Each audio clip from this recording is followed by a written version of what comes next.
parang undoy ang karanasan namin dito.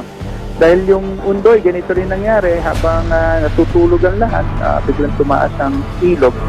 Evacuation center sa Marikina, lumubog na rin sa baha. Sus Maria Josep, Miss Light. Isinailalim na sa state of calamity ang Marikina City.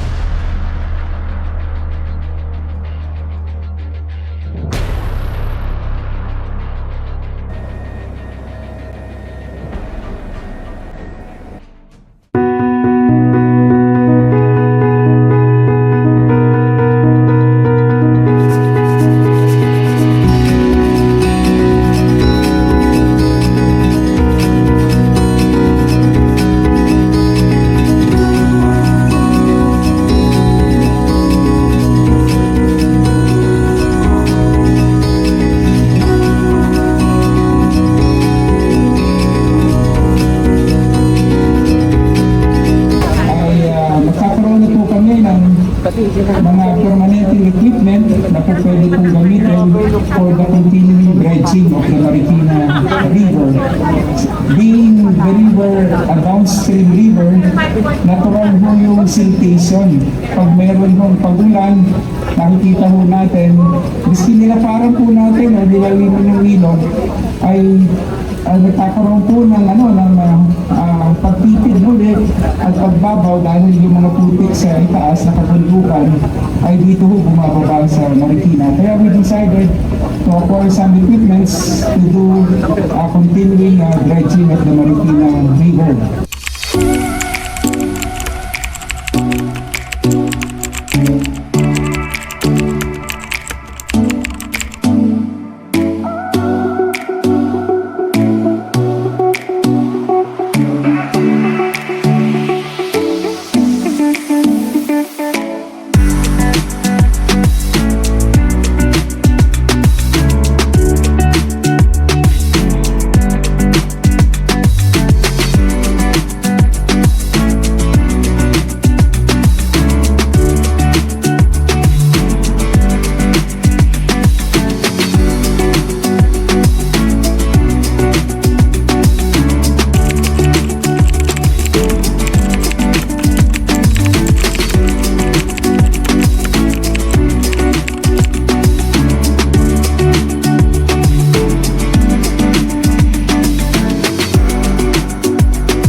Sir, kasi sir, yung